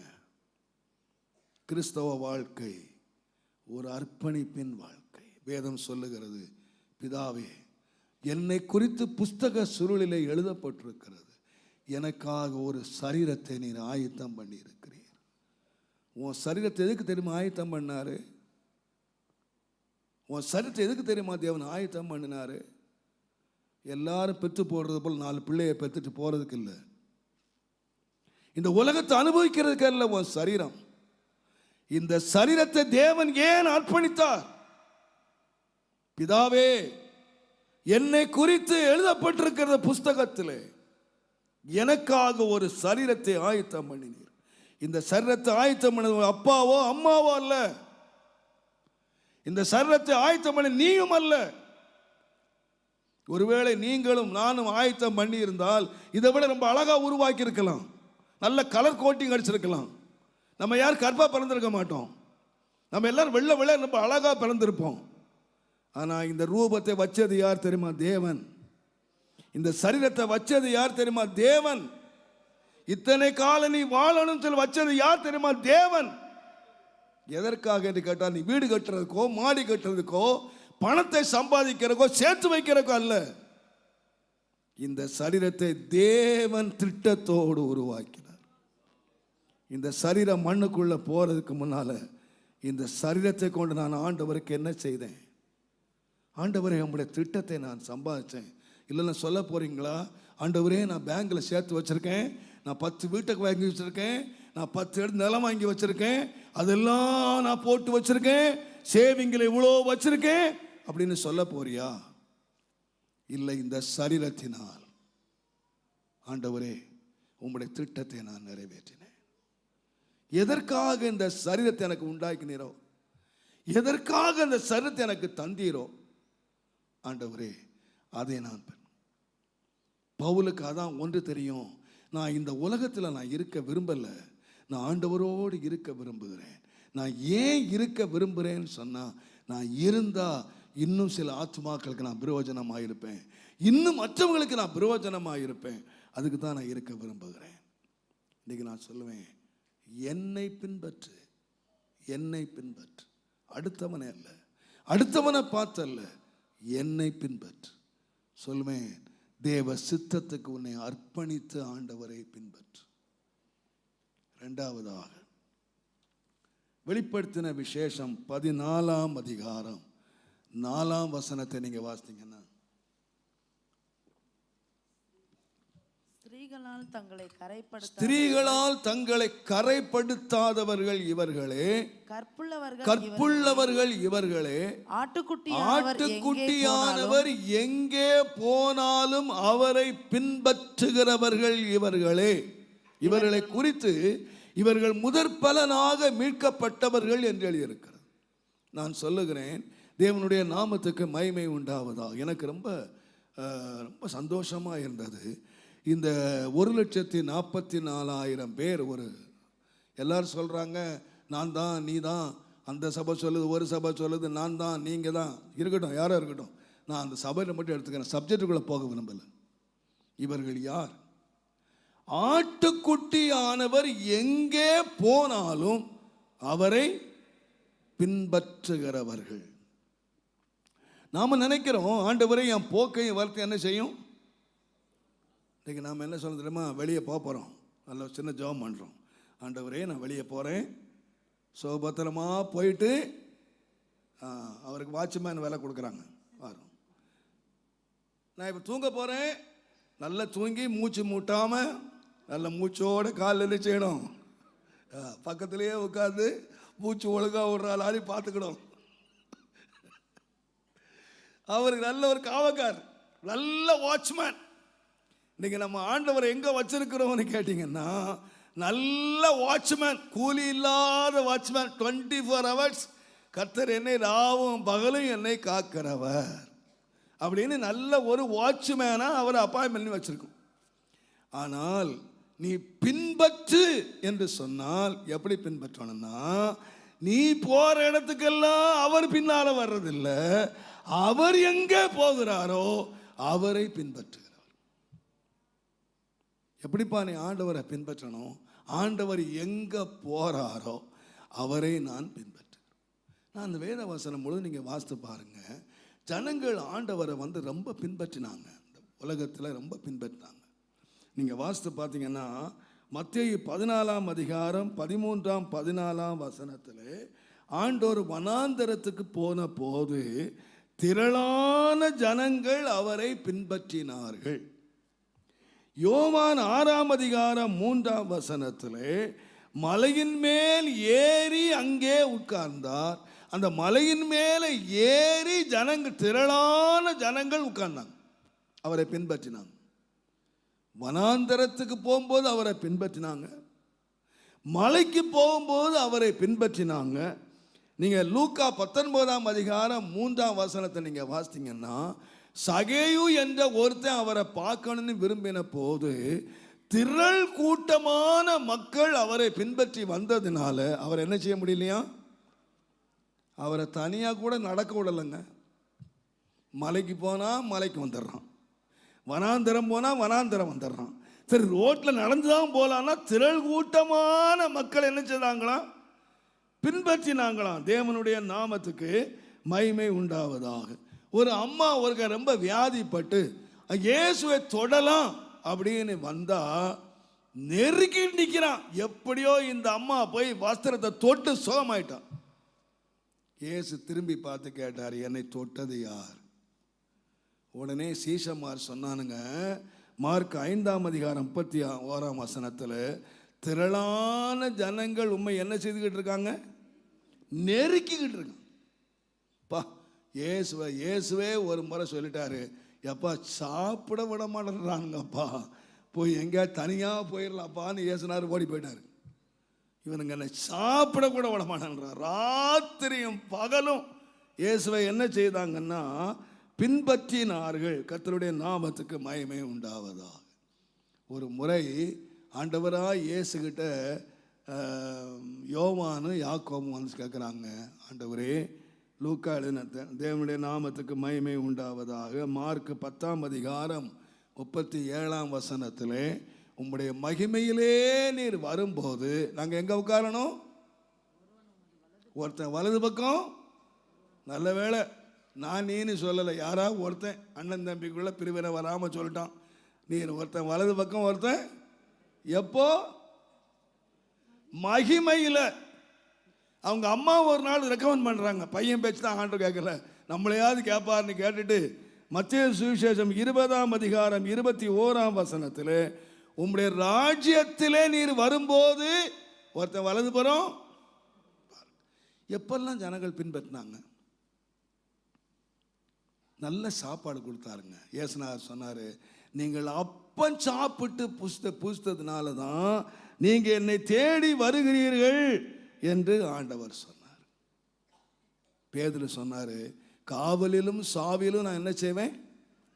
ரொம்ப நல்லது, ரொம்ப அருமையான பாட்டு. காவலிலும் பின்பற்றுவேன், சாவலிலும் பின்பற்றுவேன்.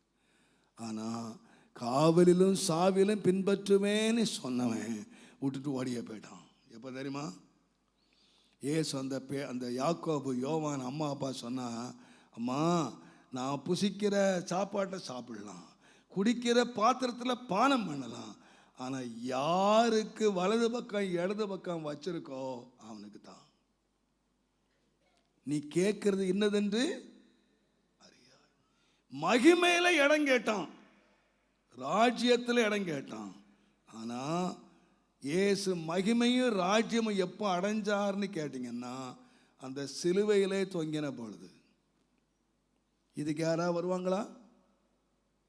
இதுக்கு யாராவது அம்மா ஜெபம் பண்ணுவாங்களா? ஆண்டவரே நீ சிலுவையில் தொங்கும்போது என் பிள்ளைய ஒருத்தனை வலது தொங்க வையும், ஒருத்தனை இடது பக்கம் தொங்க வையும். யாராவது வருவோமா? நீங்களும் வரமாட்டீங்க, நானும் வரமாட்டேன். ஆனால் என்ன வேணும்? ராஜ்யம் வேணும். என்ன வேணும்? மகிமை வேணும். அது வேணும். ஒரு முறை சுந்தரையாட்ட ஒருவர் வந்தார். பாஸ்டர், நம்ம சபை முன்ன ரொம்ப தரித்திரமாக இருந்துச்சு, இப்போ நல்லா கர்த்தர் ஆசீர்வதிச்சிட்டார், நிறைய பணம் வந்துடுச்சு, நாம் அக்கௌண்ட்ஸ் எல்லாம் கரெக்டாக வச்சுருக்கணும், நம்ம நல்ல அக்கௌண்ட்ஸ் எல்லாம் பார்த்து. அவர் நிறைய ஆலம் சொன்னார். இவர் எல்லாம் அப்படியே தலையை அட்டைக்க கண்ணை மூட்டே கேட்டார். ஆமாம் பிரதர், அக்கௌண்ட்ஸ் எல்லாம் பணத்தெல்லாம் கரெக்டாக வைக்கணும். நான் ஒன்று செய்கிறேன், நீங்கள் என்ன செய்யுங்கன்னு கேட்டிங்கன்னா, நான் காலையில் 4 மணிக்கு எழும்புகிறேன், நீங்கள் வந்துடுங்க, 4 மணி ஜெபத்துக்கு வந்துடுங்க, 4லேருந்து 6 வரைக்கும் நம்ம ஜெபம் பண்ணுவோம். நான் ஒரு நாளைக்கு இவ்வளோ பைபிள் வாசிப்பேன், நீங்கள் உட்காந்து என்னோட என்ன செய்யுங்க, பைபிள் வாசிங்க. நான் ஒரு வாரத்துக்கு இவ்வளோ நாள் ஃபாஸ்டிங் இருக்கிறேன், நீங்கள் வந்துடுங்க, அந்த ஜெபத்துக்கு வந்துடுங்க. அந்த ஆள் அடுத்த வாரம் கோயிலுக்கே வரல. என்ன கணக்கு வேணுமா? பணத்து கணக்கு வேணுமா?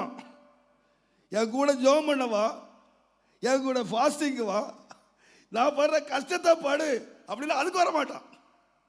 இன்னைக்கு இயேசுநாதர் எதுக்கு வராங்க தெரியுமா?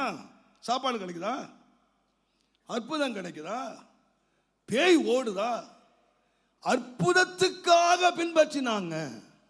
பட் நீ என்னை பின்பற்றணுமானா, ஒருவன் என்னை பின்பற்றி வர விரும்பினால் அவன் தன்னைத்தான் வெறுத்து தன் சிலுவையை எடுத்துக்கொண்டு அனுதினமும் என்னை பின்பற்ற கடவன்.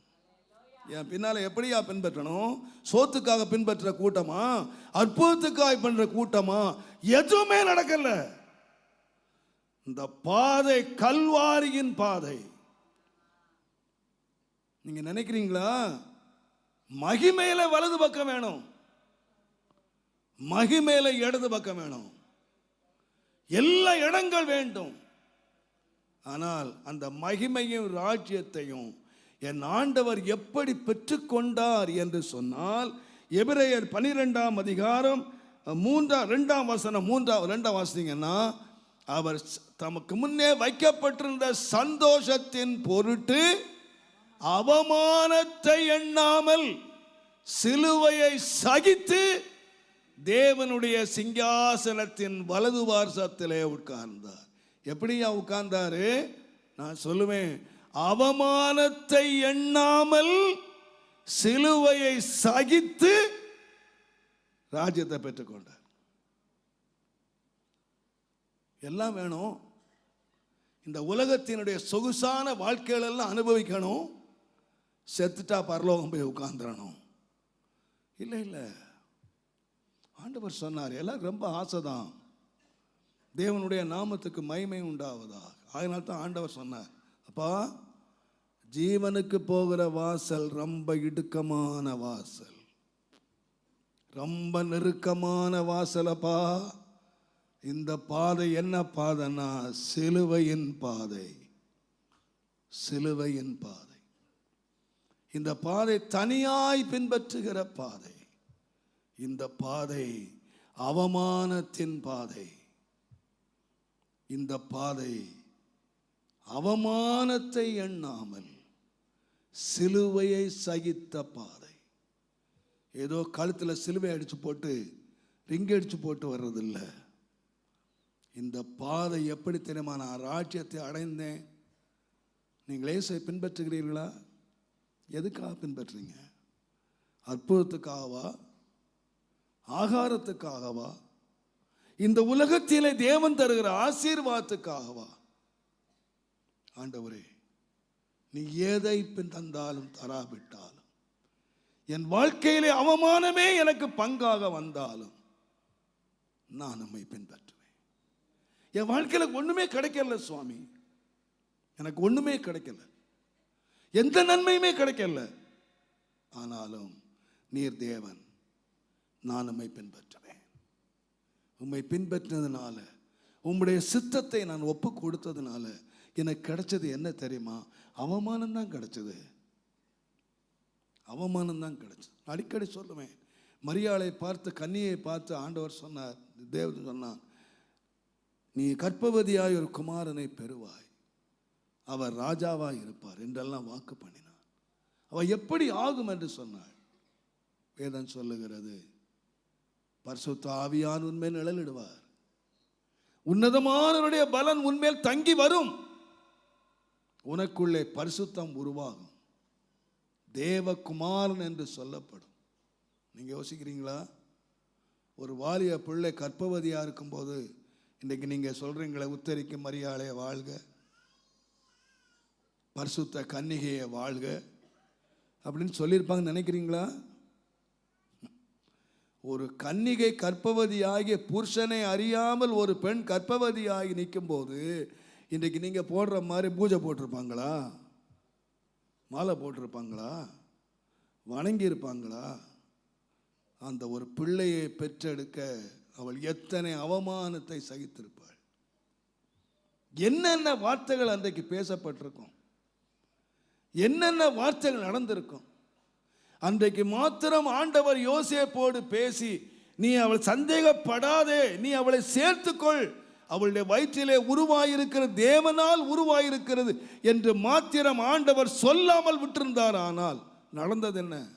நடக்க போறது என்ன? நான் நினைக்கிறேன், அவமானம் இல்லாமல் இயேசு பெற்றெடுக்க முடியாது. ஆகையினால் தான் பவுல் சொன்னாரு, என் சிறு பிள்ளைகளே, உங்களுக்குள்ளே கிறிஸ்து மறுபடியும் உருவாகும் அளவும் உங்களுக்காக நான் கற்ப வேதனைப்படுகிறேன் என்று பவுல் எழுதினார். உனக்குள்ள உருவாகணும், பரிசுத்தம் உருவாகணும், உனக்குள்ள தேவகுமாரன் உருவாக வேண்டுமானால் அந்த பாதை ஆசீர்வாதத்தின் பாதை அல்ல, அந்த பாதை அவமானத்தின் பாதை, அந்த பாதை சிலுவையின் பாதை.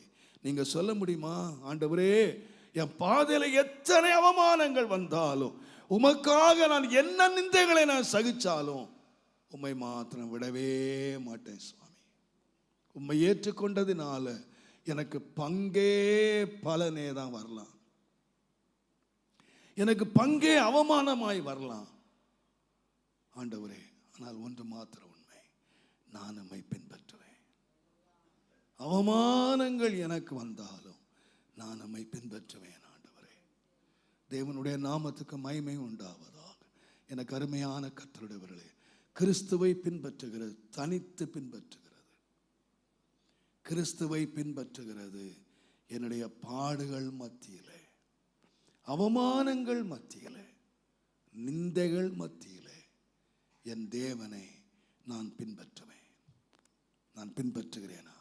கர்த்தர் தெய்வமானால் கர்த்தரை பின்பற்றுங்கள். கடைசியாக 1 பேதுரு 2 அதிகாரம் 21ஆம் வசனத்தை நீங்கள் வாசிப்பீர்களானால், இதற்காக நீங்கள் அழைக்கப்பட்டும் இருக்கிறீர்கள். ஏனெனில் கிறிஸ்துவும் உங்களுக்காக பாடுபட்டு நீங்கள் அவருடைய அடிச்சுவடுகளை பின்பற்றி வரும்படி உங்களுக்கு மாதிரியை வைத்து விட்டு போனார். தேவன் பாருங்க, முன்னால ஒரு பாதையில் நடந்திருக்கிறார். அந்த மாதிரியை பின்பற்றி மாதிரியாய் நடக்கிற வாழ்க்கை தான் கிறிஸ்தவ வாழ்க்கை. நான் யோசித்து பார்த்தேன், ஆண்டவராகிய தேவன் இஸ்ரவேல் ஜனங்களை எகிப்திலிருந்து விடுதலை ஆக்கின போது அவங்களை அப்படியே விட்டுட்டு போயிடல. வேதம் சொல்லுகிறது, ராவும் பகலும் அவர்களுக்கு முன்னாலே சென்றார். யோவான் 10ஆம் அதிகாரத்தில் ஆடுகளை பெயர் சொல்லி வெளியே விட்ட பின்பு அந்த மேய்ப்பன் அவர்களுக்கு முன்னாலே நடந்து போகிறான். அப்போ நமக்கு ஒரு நல்ல தேவன் இருக்காருங்க. நம்ம தேவன் யார் என்று சொன்னால், நமக்கு மாதிரியை வைத்து விட்டு போனவர். நாம எப்படி பின்பற்றணும்? இயேசு நமக்கு என்ன மாதிரியை வச்சுட்டு போனாரோ அந்த மாதிரியை பின்பற்றணும். வேற மாடல் நமக்கு இல்லை. ஒரு மாடல் நமக்கு வைக்கப்பட்டிருக்கு. நான் சொல்லுவேன், அந்த 1 பேதுரு நீங்கள் 2ஆம் அதிகாரம் 21ஆம் வசனத்தை அந்த மாதிரி என்கிற நீங்கள் பின்னால் வாசித்து பார்த்தீங்கன்னா, வேதம் 22ஆம் வசனம் சொல்லுகிறது, அவர் என்ன செய்யல? பாவம் செய்யவில்லை. அவருடைய வாயிலே வஞ்சனை காணப்படவில்லை. அவர் வையப்படும் போது பதில் வையவில்லை. பாடுபடும் போது பயமுறுத்தவில்லை. நியாயமாய் தீர்ப்பு செய்கிறவருக்கு தம்மை ஒப்புவித்தார். என்ன செய்யல? சொல்லுங்க. பாவம் செய்யவில்லை. அப்புறம் அவருடைய வாயிலே வஞ்சனை காணப்படவில்லை. வையப்படும் போது பதில் வையவில்லை. பாடுபடும் போது பயமுறுத்தவில்லை. நியாயமாய் தீர்ப்பு செய்கிறவருக்கு தன்னை என்ன செய்தார்? எத்தனை பேர் கையை வைத்து சொல்வீங்க, நான் வையப்படும் போது பதில் வையல்ல? இயேசு பின்பற்றீங்களா? இயேசு பின்பற்றீங்களா? நான் பாவம் செய்யவில்லை. ஒருவன் தேவனால் பிறந்தவனாய் இருந்தால் பாவம் செய்ய மாட்டான். நான் பாவம் செய்யல, நான் பதில் வையல்ல. பாடுபடும் போது நான் பயம் முறுத்தல. ஏய், நான் யார் தெரியுமா? ஜாக்கிரதை, கேர்ஃபுல், வெளியே வா, பார்த்துக்கிறேன். நான் பயமுறுத்தல. என் வாயில கபடு பேசல. இங்க ஒண்ணு, அங்க ஒண்ணு, அங்க ஒரு வாழ்க்கை, இங்க ஒரு வாழ்க்கை. நான் வாழல. இயேசுவை நான் பின்பற்றினேன். இன்னைக்கு 1 பேசினா 9 பேசிட்டு கிறிஸ்தவன் சொல்லிக்கிறோம். அம்மா 1 சொன்னா 10 பொண்ணு 10 சொல்றா. ஆனா இங்க மட்டும் வெள்ளை புடவை கட்டி முக்காடு போட்டு உட்காந்துக்கிறேன். பதில் வையலையா? என்ன பாஸ்டர், எவ்வளவு நேரம் தான் பொறுத்துக்கிட்டே இருக்கிறது? நமக்கெல்லாம் சூடு சொரணை இல்லையா? இல்லை, நமக்கு சொரணே கிடையாது. அவன் திட்டினான், அவன் வைதான், நான் பதிலே பேசலை, வாயே திறக்கலை. ஏன் தெரியுமா? எனக்கு நியாயமாய் தீர்ப்பு செய்கிற ஒருவர் இருக்கிறார். அவர் நியாயம் செய்வார். வழி லேசான வழி இல்லைங்க. இயேசு போன வழி லேசான வழி இல்லை. ஃபாலோ மீ, என்ன பின்பற்றி வா. இன்றைக்கு உலகத்தில் எத்தனையோ கோடி மக்கள் பல கோடி தெய்வங்களை ஆராதிக்கிறாங்க. ஒரு தெய்வமாயிலும் சொல்ல முடியாது ஃபாலோ மீன்னு சொல்ல முடியாது. ஒரு மாதிரியும் கிடையாது. அதை நம்ம எங்கன்னா தூக்கிட்டு போகலாம், தெரு தெருவாக தூக்கிட்டு போகலாம், எங்கே வேணா தூக்கிட்டு போகலாம். ஆனால் நான் ஆராதிக்கிற தேவன் எனக்கு முன்னால் நடந்து போயிருக்கிறார். மாதிரி. வாயை திறக்காத, கண்ணை திறக்காத, பாவம் செய்யல, வாயை மூடுனேன், கண்ணை மூடுனேன், கையை மூடுனேன், நியாயமாய் தீர்ப்பு செய்கிறவர். வேதம் சொல்லுது, ஏசாயா 53 அதிகாரம் 7 8 வசனம் சொல்லப்படுகிறது, அவர் நெருக்கப்பட்டும், ஏசாயா 53 7 8, அவர் நெருக்கப்பட்டு ஒடுக்கப்பட்டும் இருந்தார், ஆனாலும் தம்முடைய வாயை அவர் திறக்கவில்லை. அடிக்கப்படும்படி கொண்டு போகப்படுகிற ஒரு ஆட்டுக்குட்டி போலவும், தன் மயிர்க்கு முன்பாக சத்தமிடாதிருக்கிற ஆட்டை போலவும் அவர் தம்முடைய வாயை திறக்கவே. வாயை திறக்கவே. ஒரு கிறிஸ்தவன் யார் தெரியுமா?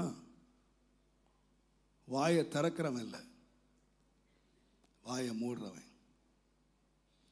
ஒரு முறை நான் ஒரு பிரசங்கம் பண்ணினேன். மத்தேயு 5 அதிகாரத்தில் இருந்து ஆண்டவர் ஒரு மலை பிரசங்கம் பண்ணினார். அந்த மலை பிரசங்கம் முதல்ல ஆரம்பம் என்ன தெரியுமா? இயேசு உட்கார்ந்த போது சீசர்கள் எல்லாரும் வந்தாங்களாம். இயேசு என்ன திறந்தார்? வாயை திறந்தார். அப்போ அவர் வாயை திறக்கிறது ரொம்ப அபூர்வம். நம்ம வாயை மூடுறது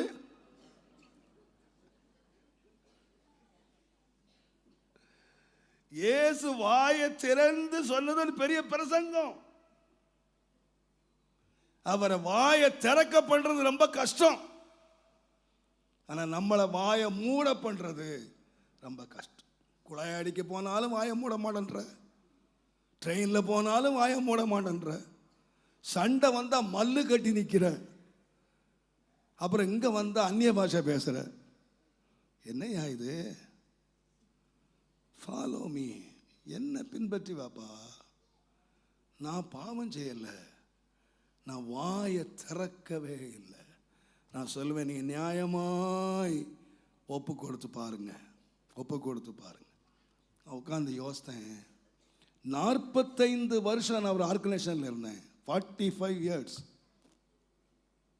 மனச்சாட்சியோடு சொல்லுவேன், கர்த்தருக்கு 100க்கு 110% நான் உண்மையா இருந்தேன். ஆனால் எனக்கு ஆர்கனைசேஷன் கொடுத்த பட்டம், செக்க மாத்தினேன், என்னென்னவோ செய்தேன். என் ரத்தம் எல்லாம் எனக்கு அப்படியே கொதித்தது. ஒரு வார்த்தை போய் கேட்டுறணும், ஒரு வார்த்தை கேட்டுறணும். கர்த்தர் சொன்னார், தீமைக்கு ஏத்து நிற்காத, உன் வஸ்திரத்தை கேட்டால் அங்கேயும் கொடுத்துட்டு போயிடு. யூ கேர்ஃபுல், தீமைக்கு ஏத்து நிற்காது, பேசவே பேசாது.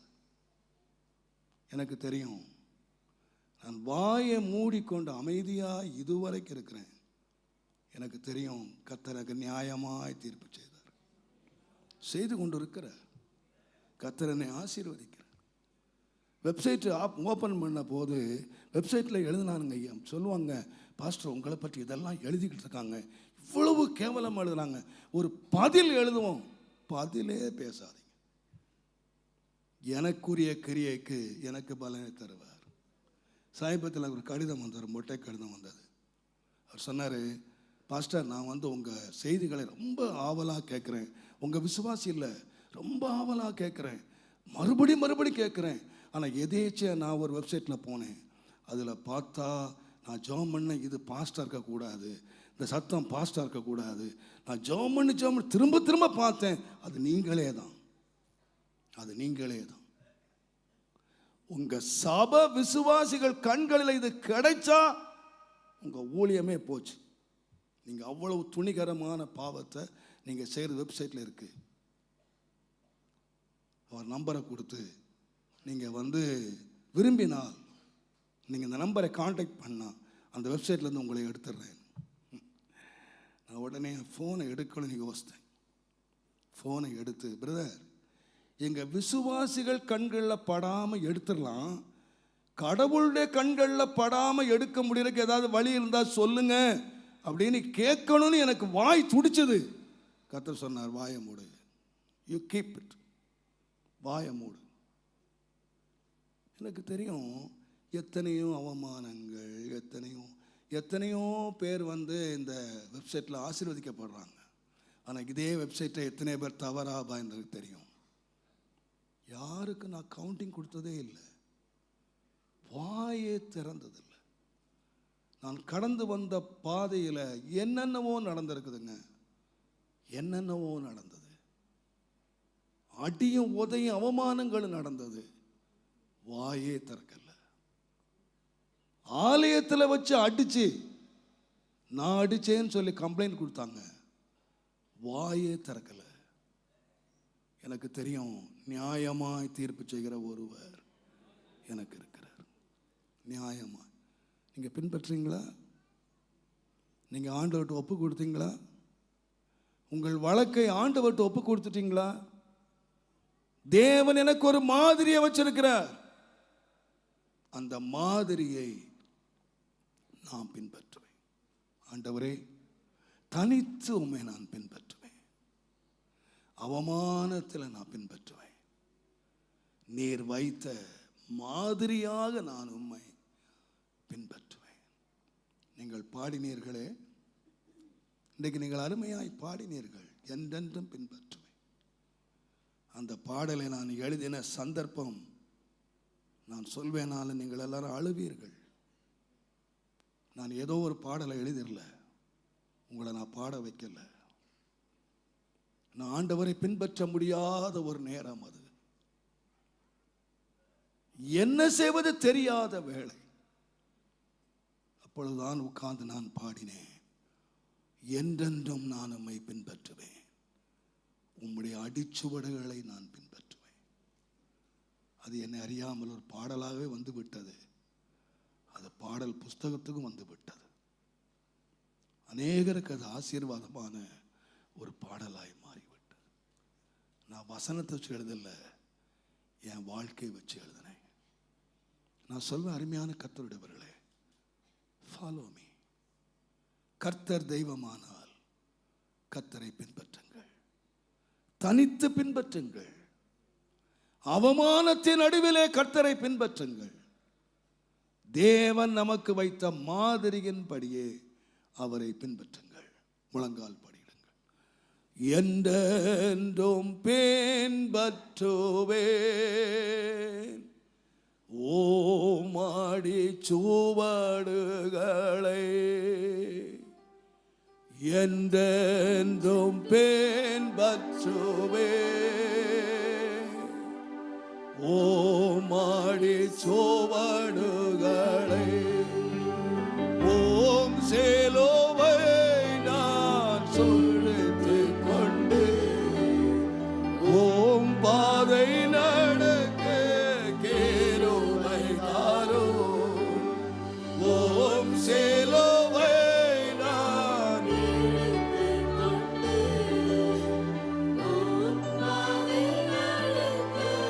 கேருவை தாரோ. என்றென்றும் பின்பற்றுவேன் மாடி சுவடுகளை. என்றென்றும் பின்பற்றுவேன் மாடி சுவடுகளை. எத்துன்பம் என்னை சூழ்ந்திட்டாலும் உம் சித்தம் மட்டும் நான் செய்திடுவேன். தயவுசெய்து முழங்கால் படக்கூடுமானால் முழங்கால் படி. எத்துன்பம் என்னை சூழ்ந்திட்டாலும் உம்முடைய சித்தமாத்த நான் செய்வேன். நிந்தையும் அவமானமும் என்னுடைய பங்காயினும் பாசமுடன் உம்மை நான் நேசிப்பேன், கிருபை தார்.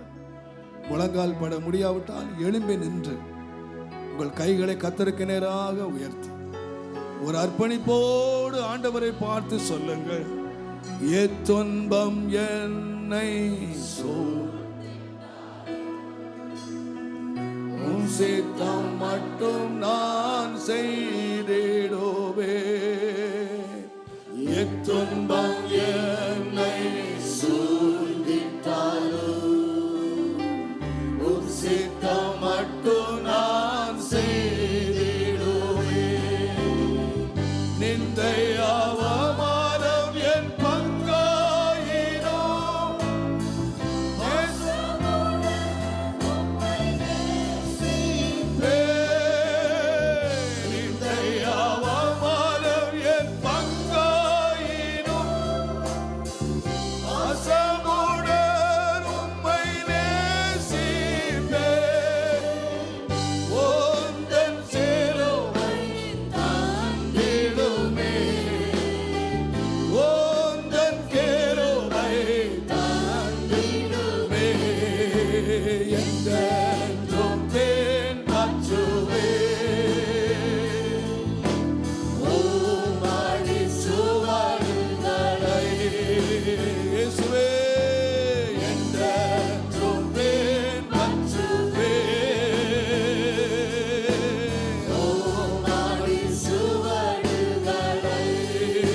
நம்முடைய கர்த்தராகிய இயேசு கிறிஸ்துவனுடைய கிருபை, பிதாவாகிய தேவனுடைய அன்பும், பரிசுத்த ஆவியானுடைய அந்யோன்ய ஐக்கியமும், சமாதானமும், பாதுகாப்பும், வழி நடத்தலும் நம்முடைய ஆண்டவராகிய இயேசுவின் வருகை மட்டும் நம் அனைவரோடும் இருப்பதாக. என் ஆத்துமாவே கர்த்தரை